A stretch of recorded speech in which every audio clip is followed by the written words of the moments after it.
I'm the scat man. I'm the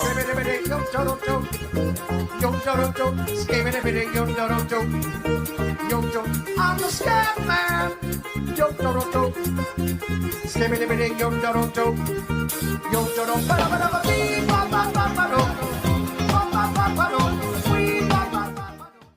Good morning, Juice Pumpers. Welcome to another edition of NHL Puck Props presented by Sports Interaction with 14-year NHL vet Carlo Colaiacovo, where we are currently living in the coldest place on the planet. It feels like I have to turn off the heater for the show, and my feet are frozen. My feet are absolutely no pumping the juice.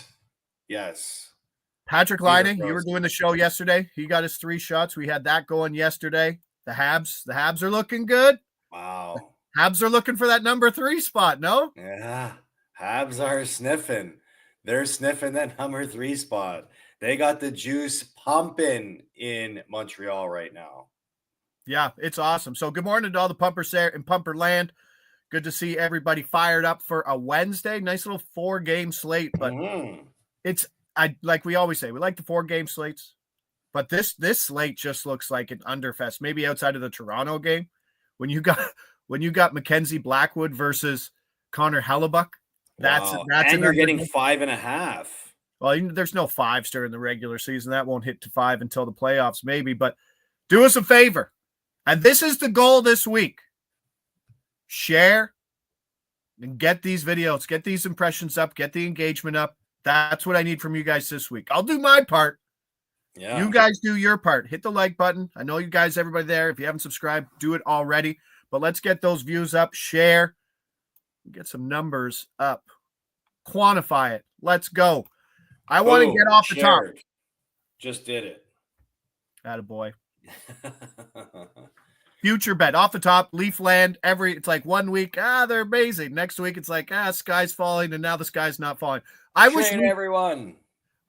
I wish we had like the William Nylander mentality where he's like the coolest guy in the world, where he's like, whatever. Yeah, what's the big deal? I will be looking for William Nylander to lead the 4 nations in points once those markets open up, because I think that's it. I think he's the guy. I think he's the guy that can really take over that tournament and not care as much as my kid's school's calling me right now to let me know if he left his snow pants there. So I'll just have to hold on. Couldn't send my kids to school today because they didn't have snow pants. Okay, so they're at home. They're at home with the big dog today. Oh, man. All right. Matthews on fire. That line on fire. Yesterday on Overdrive, confirm or deny, they were talking about Bobby McMahon, Matthew Nyes as your wingers 1-2. I don't see why you change that right now. Mm-hmm. Do you have a difference of opinion in that for what it would cost to change that? I love it. No, I think it's, and I think too, like, what people have to understand too, is you're never going to have a perfect lineup. And I think for the Maple Leafs, they don't have a perfect lineup, but they have a really good lineup. And those 2 guys are as good as any left wingers that you could ask to produce somewhere between 10 and 20 goals. Yep. And for Nyes' sake, maybe he's on pace for 30. So I'm kind of excited to see what he can do in front of the net in the playoffs. Yeah. I don't know. Both of them. Really exciting. But we've seen Matthews back, maybe the healthiest we've seen him. He's got goals in 4 straight. That line's on fire. It's a tough stack because I think it's only like plus 120 for all 3 of them that do correlate on the power play one. But Mitch Marner, 67 points. Nathan McKinnon leading the league with 74. He's in 4th. He's 40-1 to win the Art Ross. Wow. Do you see anything in his game where you can now, maybe with a healthier Matthews, that he could lead the league in points?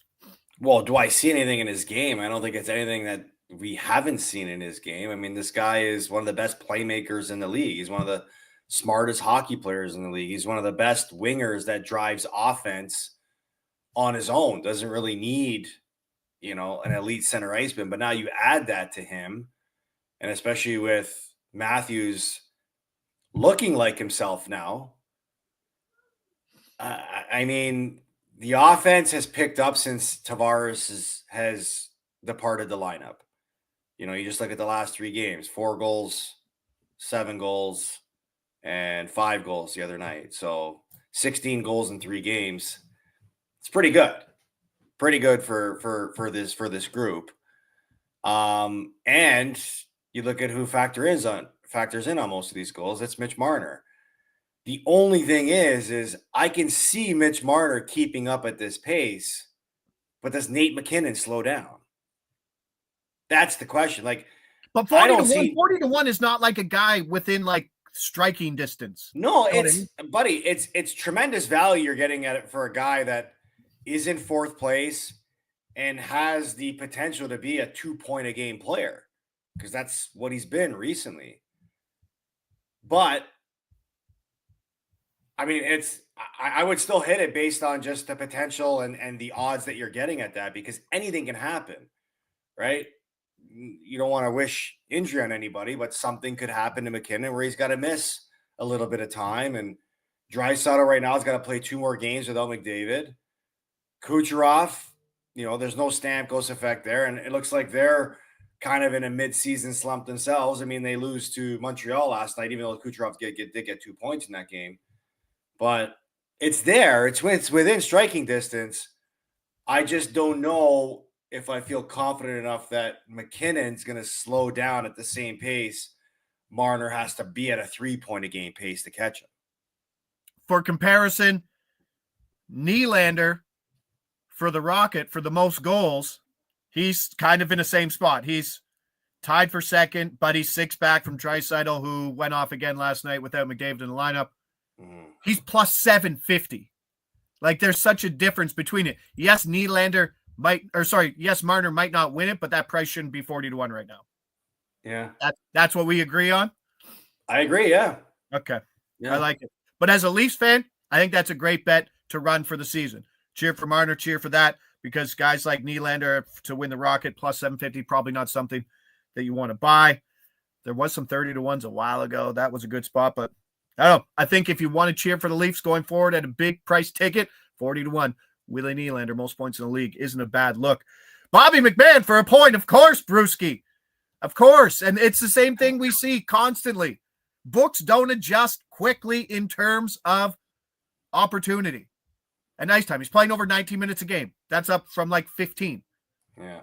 He's on PP1. They're still running that 5-man forward PP1 that has 6 goals over the last 3 games or something, 5 goals. It's been hot. I get it. The penalty kill is also a little scary, but I think the penalty kill that's allowed, 6 goals over the last 4 games or somewhere in that range, that allows the power play to get a little more time on ice, bud. You know what I mean? When one gets one, you always get the makeup call. It's not far around the corner. Yep, but if you can, Bobby McMahon for a point, even money if you can't stack. But the stack is McMahon and Nylander for a point each at plus 160. I don't see why you get away from this. It's pretty impressive that you can stack Nylander anywhere. He's got goals in 3 straight games. He just seems unfazed. He's on top of his game. Yeah. And I don't know, like what have you seen with the growth of the combination of whoever Willie Nylander's playing with to elevate the other guys? And I heard you guys on the show talking this morning about now that the Matthews situation is kind of settled and his play, seems like Nylander's opening up as well. And it just seems like it's an easy way to, dissect or at least explain their success lately, right? I mean, we call it the Matthews effect, because if Matthews is scoring, well, he gets all the tough matchups and it opens up, a second or third matchup for Nylander. And I think at the game that Bobby McMahon is finding right now too, he's using his size and his strength to play that power forward type of game, and Nylander's just take advantage of the open ice. I mean, this guy's a breakaway machine. Every game he's getting a breakaway. So, and it's the timing of this is kind of unique too. It's in the absence of John Tavares, where he's been out 3 games and Nylander's got 4 goals in his last 3 games. So part of it is him understanding that in these moments, and this Maple Leafs team has had a great track record of stepping up when good players are out of the lineup, and this is just another great example of it. Probably a Joseph Wool start. He's played a lot. It'll be he's played 4 straight games, but the Leafs play today. They play on the 25th and the 29th, so the schedule kind of slows down for them, so he'll have lots of rest in between. But let's just get that triple stack in there in a game. This is the only game I really like for goals. Triple. We go Matthews. We go Nyes, Marner, Voronkov, Fantilli, Marchenko for a point. Wow. Let me Only 850? Yeah, only 8. That's kind of where that is, right? Really? Yeah, because the Marner, Nyes, Matthews one right there is like plus what I say, plus 120, plus 130, Plus 160, I think it was, no? No, the plus 160 was for Bobby and Willie. Oh, Bobby and Willie. Yeah. There you go. So yeah, somewhere in there. So okay. So Infamous Boy says if you go the other way, if you go Nylander, McMahon, and the top 3 guys, that's 950. Okay. I think Toronto can put up some goals today. I think the power play is on point. I think. What if you add Nylander and McMahon to that 6-teamer? Oh, the octet. The octet.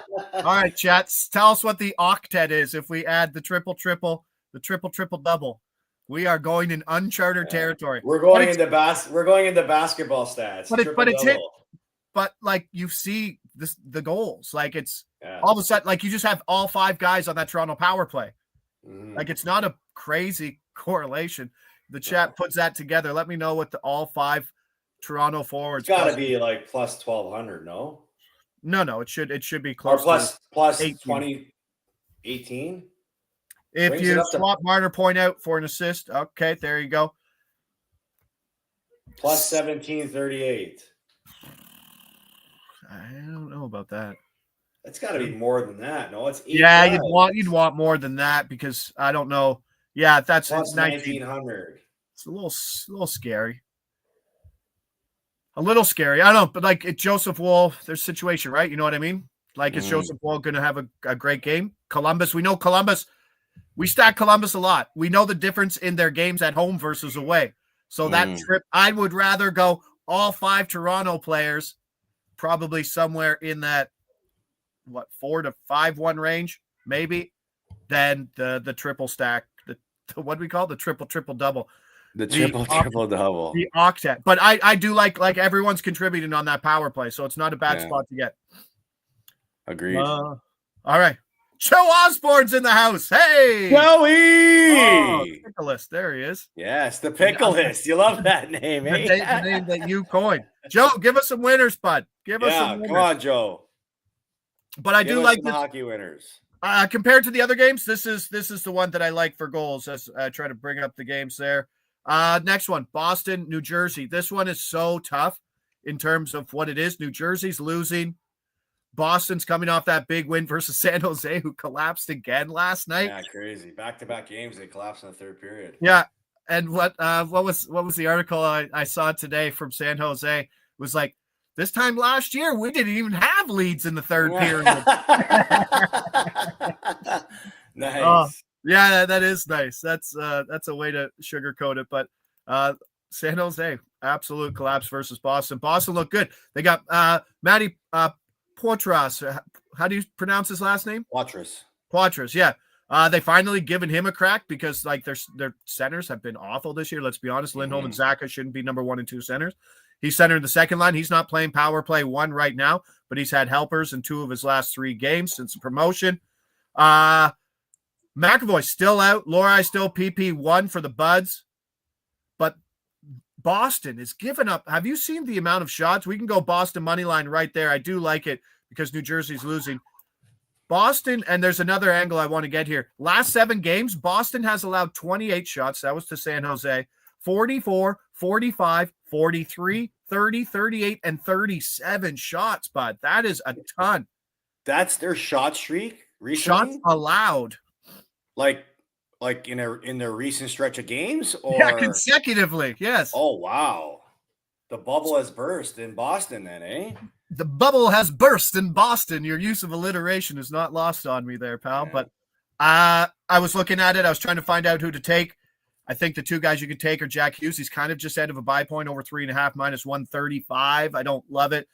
The second guy I would take is probably Nico Hischier. He's plus money at over 2.5. But you had Sheldon Keefe on the other day, and he was talking about what I took out from it was he had been telling his team, and it was something that he expressed, the lack of shots that they had been giving up. Yeah. It's like we set a record over like a 5-game stretch of at least amount of shots. Yeah. 20 or less or something like that. Yeah. That seems like something that he's really trying to impact. It might be affecting the offense, who's scored 1 goal in the last 2 games. They're on a 4-game losing streak. But could you see this game just being an absolute dud in terms of New Jersey not scoring and maybe Boston falling into the game of New Jersey, who gets to set the game because they're the home team? Yeah, absolutely. I think the way you've laid it out makes perfect sense, right? With the struggles that New Jersey's having scoring, the way Boston, liked to play tight, and they've opened up a little bit, but I think both things could be true in this game, where if New Jersey's dictating the game, they don't want to give up much, and Boston can easily fall into that trap of playing that game because I feel like they'll be comfortable playing that game, and we could see a low total here. Yeah, but I do like there's the under 5.5 minus 105. Going to get on that, but I also alluded in one of my tweets this morning that I'm waiting to see who's in net for Boston, and if I can get 27.5 or maybe even 28.5 at plus money, I'm going to get the over saves. New Jersey's not scoring right now. And what do you do when you're not scoring? You shoot the puck more. Dramatic pause. I like it. Yeah. Versus a team that's giving up like 40 shots a game over their last 7 games. No, Joe Osborne is my pick. 108. Significant analytics advantage. Oh, he loves it. Got it. Send it up the ladder. Yeah, sorry. When you asked me that question, I was looking at the previous history between these two teams. Boston holds an 8-2 advantage over their last 10, and the under has hit in 4 of the last 5. Okay, beautiful. These two teams. No, I think this could be a sleepy game. I could be wrong. That's what I said Saturday. Levy Merlinkins or whatever. The Ottawa Levy Merlinan. Yeah, Levy Merlinan. I'm like, yep, this is going to be the sleepiest game on a Saturday afternoon. Finish what, 6-5? Yeah. Yes, let's get the likes up. Brandon Silva, appreciate it. Joe was on fire when he popped in here last year. Absolutely. And Boston exploded. Boston exploded late in that game. Pasternak has goals in 4 straight. Like I said, looking for that save prop around 28-25. I'll drop it once everything's out. 4-game losing streak for the Devils is uncharacteristic, and the Devils are 9-1 to the under in their last 10 games. That's what's happened to this offense. There you go. Yep. Keeps wanting that defense. Hopefully it leads into it. Winnipeg, Colorado minus 130 on the money line. Another total sitting at 5.5. Mackenzie Blackwood, since he's come to the team, 9-4-1 with a 197 goals against and a 928 save percentage. Connor Hellebuyck allowed 4 goals in his last start, but before that, over his 10 games, he was 8-1-1 with a 1.5 goals against and a 939 save percentage. Winnipeg mixed up the lines last game late versus their loss to Utah, but I wouldn't be surprised if they went back to Old Faithful at the top, and Colton's on the top line with Rantanen and McKinnon. This is a big game. When you see this, when you got a hot goalie, Carlo, and Colorado's turning the corner, obviously, and Winnipeg is trying to bounce back after a hell of a run. I mean, playoff atmosphere sounds pretty cliche to talk about, but these are two big dogs in the West. I mean, I like the under here, no? Well, did you hear Scott Arniel's comments after the last game in Utah for the Winnipeg Jets? No, what did he say? He basically came out and he destroyed his team for their effort and said it was the worst game he's ever seen them play all season. Wow. So you got to feel that the Winnipeg Jets are going to get up for this one. And maybe this was a look-ahead game for them last night or the other night in Utah, where you see Colorado on the schedule, you see Utah, you're in there for the first time, and you're like, Utah, let's just find a way to get through it. Or big games, Colorado. So, look, this has to be a matchup of two goaltenders, but it also has to be a matchup of a Winnipeg team that's probably going to be playing with a lot more urgency, considering they just called out from their coach, and Colorado, trying to establish their home ice dominance that they've been known for having over the last calendar year. That's Joe Osborne's analytics, right? That's what he did. That's why he's on Winnipeg plus money. Because of the coach? I don't know. It's probably all in that formula. Yeah. JMO shot on goal ladder. I don't know if that was you up ahead, Brandon, talking about Morrissey's shot on goal ladder. What do you like about the shot on goal ladder on the road in Colorado? I haven't looked into it, but sell me. Me? I gotta sell you? No, Brandon in the chat. Brandon, I was gonna say I don't know how to really sell you on that. It's not something I'm necessarily looking at, but if I'm taking, what I've learned is when I'm taking shot on goal ladders, I'm taking them at home. Mm-hmm. Right? Like, especially forwards, maybe defensemen on the road, which I've seen kind of the splits look favored for defensemen on the road. But home guys, top line guys get the matchups. It's insane, some of the splits you see. And it's Laine. Laine averages 3.5 shots per game at home. On the road, it's 2. Yeah. It's just, he just doesn't get the matchups. He's only getting 16 minutes a game. And when you get more offensive zone draws versus good matchups, then you get more shots. Yeah, good point. Just looking at the head-to-head between Colorado and Winnipeg, it's pretty even, man. It's 5-on-5. It's 5-5 in their last 10. It's 2-2 in their last 4, and the over/under has been 2-2 as well too in their last 4. So, but I don't think Colorado presented this type of goaltending, right? Yeah, the last time they played. So, another under, and then I don't know. I like the under there. And the under is 6.5 in this one, right? 5.5. No, 5.5. Ooh, 5.5. And it's just kind of ticking to the under. Cool. Seeing some minus 110s out there. The nightcap, if you want to stay up for it, Florida, LA, it's the same thing. LA's coming off that bad loss too to Pittsburgh. Joe Analytics. But I think they got in shit in that game too, right? Kempe Kopitar was talking about how awful. And this is a back-to-back game for Florida. They were in Anaheim last night. They cruised through that win 5-2. So, okay, there's a question. When you go from easy competition to more difficult competition, is there a difference? Is there an edge there? Does it change? You're like, wow, that was easy. Not really, because hockey is one of those sports that a lot of people will reference, especially guys that have played it, where the beauty about playing a bad game is you can wake up the next morning on a back-to-back and completely move on from it, right? And it's the same thing can be said as, you play a really good game, you wake up the next morning, if you got to play the next night, the game before, it doesn't matter, right? You're trying to prepare for the opponent at hand. Now, you could be involved in a tough schedule spot where maybe you don't get much sleep the night before, but Anaheim to LA is a 40-minute bus ride after the game. So it's not that far away. And I don't think there should be any excuses here. If anything, Paul Maurice will probably remind the guys that, hey, last night was easy, but we're playing a totally different opponent here. We got to make sure we're ready and do what you got to do to get yourself ready for the game. Yeah, a hungry opponent in LA for sure.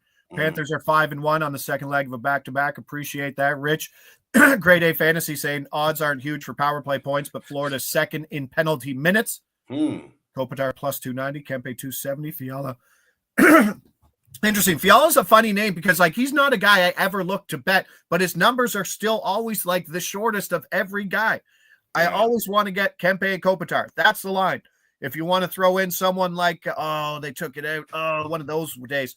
Sometimes when you get the Bobby McMahons of the world or something, you get the market opened up and it's there for a game and then it's gone the next game. Yeah.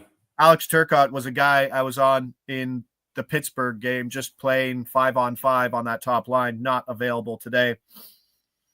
That's all right. Devils team total under 3.5.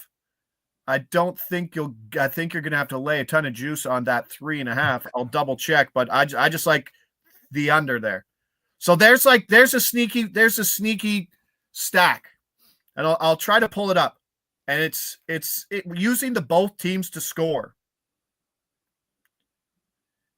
and it's something. Chat, I need your help.